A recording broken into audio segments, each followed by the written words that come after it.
महाकुंभ में संन्यास दीक्षा सैकड़ों लोग ले रहे हैं। एक्ट्रेस ममता कुलकर्णी ने भी संन्यास की दीक्षा ली। किन्नर अखाड़े ने उन्हें महामंडलेश्वर बनाया। उन्हें नया नाम श्री यमाई ममता नंदगिरी दिया गया है। कई लोग ये सवाल उठा रहे हैं कि 24 घंटे में सन्यासी से महामंडलेश्वर का सफर ममता ने कैसे पूरा कर लिया। उन्होंने गुरु दीक्षा जूना अखाड़े से ली तो फिर महामंडलेश्वर किन्नर अखाड़े में क्यों बनी। ममता मध्यम मार्ग से धर्म का प्रचार करेंगी या राजनीति की सीढ़ी चढ़ेंगी? हर सवाल का जवाब आपको मिलेगा हमारी इस रिपोर्ट में।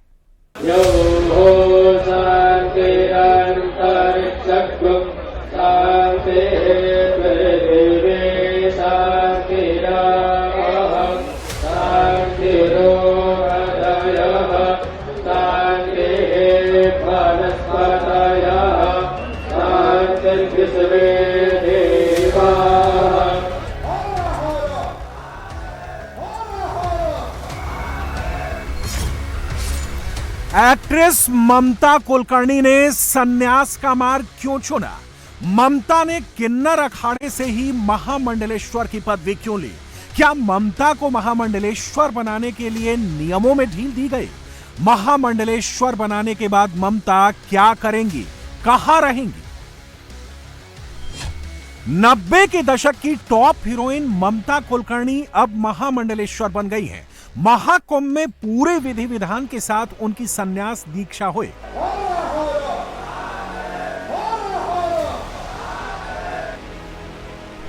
किन्नर अखाड़े ने उन्हें महामंडलेश्वर की पदवी दी है। अब वो श्रिया माई ममता नंदगिरी के नाम से जानी जाएंगी।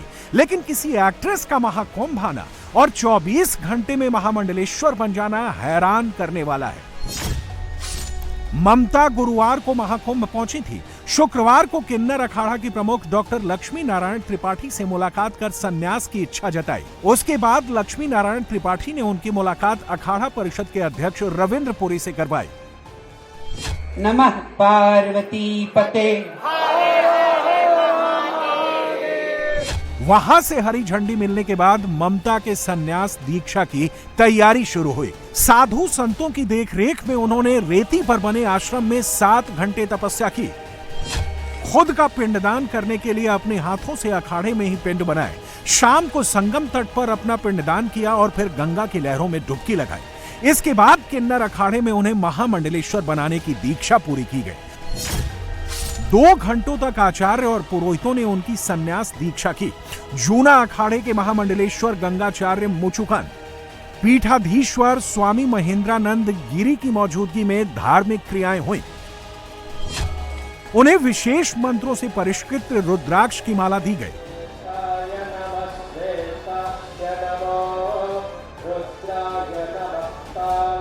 लक्ष्मी नारायण त्रिपाठी के साथ पुरोहितों ने उन्हें शंख से दुग्ध स्नान करा। उन्हें भगवा वस्त्र पहनाए गए। अखाड़े की धर्म ध्वजा के नीचे उनका पट्टाभिषेक किया गया। इस दौरान लगातार मंत्रोच्चार चलता रहा।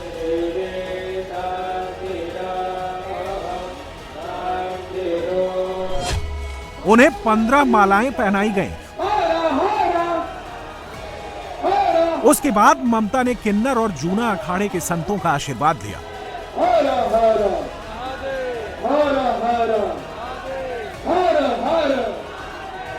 इसके बाद किन्नर अखाड़े की प्रमुख लक्ष्मी नारायण त्रिपाठी ने उन्हें महामंडलेश्वर घोषित किया। कि आज ममता जी जो अभिनेत्री रही हैं, वो किन्नर अखाड़े से आज उनका सारे संस्कार हुए संन्यास के और उनको पट्टाभिषेक किया गया और उनका नाम श्री यमाई ममता नंदगिरी रखा गया। पिछले 2-2.5 साल से हमारे हमेशा साथ रही हैं। 23 साल का तपस्या है। इनको सनातन धर्म से जुड़ के और सनातन के लिए काम करना था। ललक थी, इनको चाहत थी। किन्नर अखाड़े ने सबको जोड़ा है, जो भी सनातन के लिए काम करेगा। और हमने श्री यमाई ममता नंदगिरी माता जी को भी हमारे साथ जोड़ लिया है। संन्यास दीक्षा के दौरान ममता कुलकर्णी कई बार भावुक हुई। यादों में जिंदगी की पुरानी रील गुजरी तो आंखों में आंसू भी छलक आए। आनंद का भाव था, फिर काफ़ी चीज़ें थी मेरे जीवन के अंदर, मुझे बहुत सारी चीज़ें, संन्यास होता है ना, आपने ऐसा नहीं कि मुझे दुख हुआ, लेकिन काफ़ी चीज़ों को मैंने दी एंड कर दिया इमीडिएटली ना अंदर से। तो वो भाव भी था, सुख का भी था, दुख का भी था, और आनंद का कि गुरु ने ये सब मेरे लिए, महाकाल ने और महाकाली ने ये सब मेरे लिए आयोजित करके रखा था। It was like a gift, it was like a certificate for all my तप। मेरा 23 साल का तप मेरे सामने आ गया, इसलिए मैं रोई। और ये आश्रय सिर्फ मेरे गुरु को थैंक्स करने के लिए था, महाकाल और महाकाली को थैंक्स करने के लिए था, और कुछ नहीं। ये आंसू बस वही थे। महामंडलेश्वर बनने के बाद ममता छत्र और चंवर के साथ दिखी और इस दौरान उन्होंने जनता को आशीर्वाद भी दिया। पाराशक्ति ईशानाय विद्महे आद्यशक्ति सदाशिवाय धीमहि तन्नो सज्जोता वाम रुद्राय प्रचोदयात्। ममता कुलकर्णी के श्रियामाई ममतानंद गिरी बनने का सफर कैसा रहा? 23 साल तक ममता कुलकर्णी ने तपस्या करने का दावा किया है। महामंडलेश्वर बनाने से पहले 3 दिन तक उनकी परीक्षा हुई। परीक्षा में उनसे सनातन, धर्म, ज्ञान, तप और ब्रह्म विद्या के बारे में सवाल हुए। परीक्षा में पास होने के बाद ही वो महाकुंभ मेला क्षेत्र पहुंची। मैंने 23 साल तप किया है। मेरे गुरु श्री चैतन्य गगनगिरी नाथ, ये भी जूना अखाड़े से ही है, और मैं लक्ष्मी श्री नारायण त्रिपाठी डॉक्टर से 2 साल में संपर्क में थी, और उन्होंने मेरी 23 साल की तपस्या को समझा। और जगत गुरु महेंद्र नंद तिवारी ने मेरी परीक्षा ली 2-3 दिन से कि मुझे कितना ज्ञान, तप और ब्रह्म विद्या के बारे में क्या जानकारी थी। ये मुझे नहीं मालूम था। ये 3 दिन से मेरी तपस्या जो 23 साल की थी, उसका इम्तिहान चल रहा था, और मैं उसमें पूरी तरह उत्तीर्ण हो गई। मुझे कल से ही महामंडलेश्वर बनने का न्योता मिला था। ममता कुलकर्णी के धार्मिक गुरु चैतन्य गगनगिरी महाराज हैं। 23 साल पहले ममता ने उन्हीं के आश्रम में दीक्षा ली थी। महाराष्ट्र के रायगढ़ में गगनगिरी महाराज का आश्रम मुंबई से 80 किलोमीटर दूर है। ममता के गुरु का संबंध जूना अखाड़ा से है।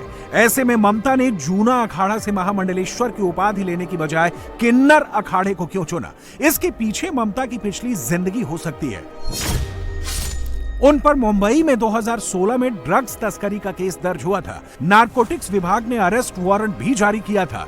एक कंपनी के कंसाइनमेंट से 80 लाख की ड्रग्स पकड़ी गई थी, जिसकी डायरेक्टर ममता कुलकर्णी थी। उनका संबंध ड्रग माफिया विक्की गोस्वामी से भी जोड़ा जाता है। विक्की गोस्वामी को ड्रग तस्करी के केस में दुबई में 12 साल की जेल हुई थी। अंडरवर्ल्ड से कनेक्शन के आरोप भी ममता पर लगे थे। ममता वर्ष 2000 में देश से बाहर चली गई और 2024 में वापस लौटी। ऐसे में जूना अखाड़ा उन्हें महामंडलेश्वर की पदवी नहीं दे सकता था। उनकी पहली शर्त सन्यासी ही महामंडलेश्वर बन सकता है। नदी किनारे मुंडन होता है, फिर स्नान होता है, माता पिता, बच्चों, पति का और खुद का पिंडदान करना होता है, जमा धन दान करना होता है, घर परिवार का त्याग करना होता है। ममता ने सनातन धर्म की दीक्षा जरूर ली थी, लेकिन सन्यास महाकुंभ में आकर लिया है। महामंडलेश्वर बनाने के लिए किन्नर अखाड़े के नियम थोड़ा उदार है। महामंडलेश्वर बनने के बाद भी घर परिवार और काम धंधे से जुड़े रह सकते हैं। 13 अखाड़ों की तरह कठिन साधना नहीं करनी पड़ती है। देखिए, 3 रास्ते होते हैं आध्यात्मिक जीवन के लिए। एक वामपंथी होता है, दक्षिणापंथी होता है, और एक मध्यमपंथी रास्ता होता है। और लक्ष्मी नारायण त्रिपाठी जी इसी मध्यम रास्ते की महामंडलेश्वर है। मैं मैंने जो 23 साल से ध्यान और तप मेरे गुरु द्वारा जो भी मुझे प्राप्त हुआ, मैं सबको आध्यात्मिक जीवन के द्वारा सबको स्वतंत्र करने आई हूँ। और मुझे लक्ष्मी नारायण त्रिपाठी से बेहतर कोई और संस्था मिली ही नहीं, सोच ही नहीं सकती थी। मैं सांसारिक जीवन में रहते हुए भी मैं चाहती थी स्वातंत्र से मैं अपना जीवन जीऊं। ममता कुलकर्णी ने शुक्रवार को ही महामंडलेश्वर बनने की दीक्षा क्यों ली? पहले वो गुरुवार को गंगा में डुबकी लगाने के बाद काशी विश्वनाथ दर्शन के लिए जाना चाहती थी, लेकिन प्रयागराज में तभी उनकी मुलाकात 3 साधु संतों से हुई और उनका हृदय परिवर्तन हो गया। वो महागौरी की पूजा करती हैं, लिहाजा शुक्रवार को उन्होंने अपने जीवन का सबसे बड़ा फैसला लिया। इसलिए मैंने आज शुक्रवार का दिन भी है, महागौरी का दिन है, प्लस ये जो कुंभ मेला है वो 144 साल के बाद इसका एक भयंकर और पुण्य योग है। मैं कल तक ये सोच ही नहीं पा रही थी कि मैं यहाँ से, ऐसा लगा कि मैं इधर स्नान करूँगी। 12 साल पहले आई थी, वो भी महाकुंभ था, आज भी पूर्ण कुंभ है, और वो भी ऐसा योग जिसमें गुरु, सूर्य, शनि ऐसे 4 ग्रह एक साथ उनका मिलन है। आज मैंने अपनी यात्रा विश्वनाथ मंदिर के लिए तय की थी, लेकिन उनके जो पंडित थे जो मेरे जानकारी में थे, आज वो गायब हो गए। और कैसे गायब हो गए ये मैं नहीं समझ पा रही थी।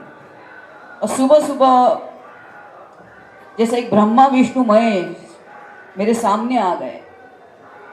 वो जगत गुरु महेंद्र आनंदगिरी महाराज और इंद्र भारती महाराज और एक उनके अनुयायी, तीनों मेरे सामने ब्रह्मा विष्णु महेश के स्वरूप आ गए। मुझे इनके पास वापस लेके गए और मैं ऐसी ही बैठी थी और आदि शक्ति ने जैसे मेरे अंतर मन में मुझे बोला कि आज शुक्रवार है, किस चीज़ का इंतज़ार तुम्हें है?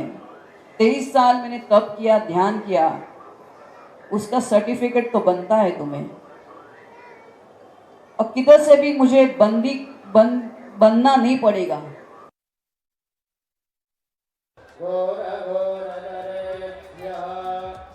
ममता कुलकर्णी विदेश में रहते हुए करीब 1.5 साल से किन्नर अखाड़े की पीठाधीश्वर डॉक्टर लक्ष्मी नारायण त्रिपाठी के संपर्क में थी। किन्नर अखाड़े ने उन्हें छूट दी है कि महामंडलेश्वर बनने के बाद भी वो बॉलीवुड में अभिनय कर सकती हैं, लेकिन उन्हें धार्मिक किरदार निभाने होंगे। अखाड़ा किसी की कला प्रतिभा को नहीं छीन सकता। देखिए, किन्नर अखाड़ा भी पूरा संन्यास परंपरा को पालन करता है और जो भी महामंडलेश्वर बनेगा वो पूरा मध्यम, मतलब हम श्रृंगार भी करते। देखिए, हम सन्यासी हैं पर हम श्रृंगार अपने प्रभु के लिए करते हैं। तो अंदर से तो मैं सन्यासी हुई, मैंने सब कुछ तो त्याग दिया और क्या कर सकती हूँ, लेकिन थोड़ा सा एक रहने के लिए जीवन में थोड़ा आपको प्रकृति में होना पड़ेगा, वरना कुछ रहता नहीं रहने के लिए जीवन में। क्या रहेगा, कोई रस ही नहीं मेरे जीवन के अंदर सिवाय ध्यान, भक्ति और इसके। और थोड़ा सा मैं अपने आप को पहन लेती हूँ कपड़े, कभी मुझे लगता है मुझे पहनना चाहिए। किन्नर अखाड़े में वहाँ से शुरू कीजिए और वहाँ ख़त्म कीजिए।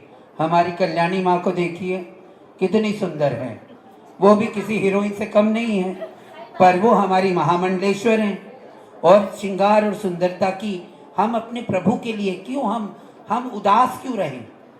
हम प्रसन्न रह के, अपने आप को प्रसन्न चित्त रख के अपने प्रभु का गुणगान करें।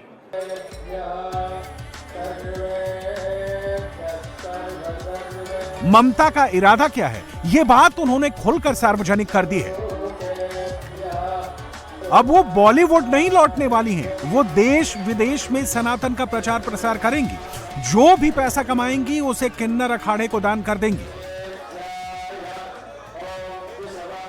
मुझे बॉलीवुड में वापस नहीं आने का मैंने कभी, इसलिए मैंने 23 साल पहले बॉलीवुड को छोड़ दिया था। तो वापस जाने का कोई सवाल ही नहीं उठता। हाँ, लेकिन जैसे एक सनातन धर्म अपना होता है, सनातन मतलब क्या होता है, जो नित्य है, सदैव था, है और रहेगा, उसका प्रचार मैं निश्चय स्वातंत्र रूप से मध्यम मार्ग को लेते हुए उसका मैं और प्रचार करूंगी। अभी मैं ज़्यादा मानव कल्याण के लिए मैं भ्रमण करूंगी और जो भी मेरा धन होगा, जो भी जहाँ से मैं कमाई करूंगी, वो सब इनके चरणों में मैं समर्पित करूंगी, इनके संस्कार के। अब सवाल उठता है कि क्या ममता कुलकर्णी आगे हमेशा भगवा ड्रेस में ही दिखाई देंगी या महाकुंभ के बाद फिर चोला बदलेंगी? ममता फरवरी के पहले हफ्ते तक प्रयागराज में रुकेंगी, शिविर में रहकर कल्पवास करेंगी, साधु संतों के साथ साधना करेंगी। महाकुंभ के बाद भगवा ड्रेस और नॉर्मल ड्रेस दोनों पहन सकती हैं। ममता कुलकर्णी विदेश में रहने के दौरान भी कठिन साधना करती रही हैं, ऐसा उनका दावा है। करीब 2 महीने तक उन्होंने सिर्फ जल ग्रहण किया था और तब किया था। महामंडलेश्वर बनने के बाद उन्होंने दावा किया कि एक बार उन्हें महाकाल ने दर्शन दिए और प्रलय लीला दिखाई थी। ममता ने दीक्षा के बाद बांग्लादेश, पाकिस्तान पर भी खुलकर बात की। उन्होंने कहा कि दोनों देश अपने कर्मों की वजह से खुद नष्ट हो जाएंगे। धर्म की आड़ में अधर्म करने वालों को लौकिक और परलौकिक दोनों ही जीवन में कष्ट उठाना पड़ता है। मुझे मालूम है जो बांग्लादेश में हो रहा है हिंदुओं के साथ, ये नहीं होना चाहिए। और वो क्यों हो रहा है, उसके लिए आपको अंदर तक जाना पड़ेगा कि क्यों हो रहा है, इतनी नफरत क्यों है सब जगह, किस चीज़ के लिए नफरत है। मैंने 23 साल तप किया और मैंने प्रलय को भी देखा है। मुझे महाकाल ने प्रलय की अनुभूति करवाई थी मेरे 23 साल तप में। मैंने काफ़ी महीनों अन्न त्याग दिया। मैंने 50-60 दिन मैंने सिर्फ जल पे ध्यान किया और उसमें मैंने प्रलय को देखा। प्रलय में ये देखा कि सब कुछ समाप्त होने जा रहा है। हिंदू, मुसलमान, सिख, ईसाई, पाकिस्तान, नेपाल, एक क्षण में इतना प्रलय आने वाला है, इतना पानी फैलने वाला है कि कुछ भी नहीं रहेगा, आप लड़ते रहो। और एक ही चीज़ मैं आज कहने जा रही हूँ कि इधर लड़ोगे नर्क में भी उधर ही लड़ना ही पड़ेगा आपको। इधर आप सुख दोगे, ऊपर आपको सुख मिलेगा, उधर ही स्वर्ग मिलेगा आपको। तो आपको सोचना है आपको नर्क में जाना है, दोजख में जाना है। अगर दोजख में जाना है तो इधर आपने जिसको तकलीफ दी उधर भी वही आपका हाल है। उधर कोई आप स्वर्ग में जाके कोई झाड़ या कोई आपको हूर या कुछ नहीं मिलने वाला। इधर आपने किसी को लात दी है तो ऊपर जाके लात ही है और कुछ नहीं है।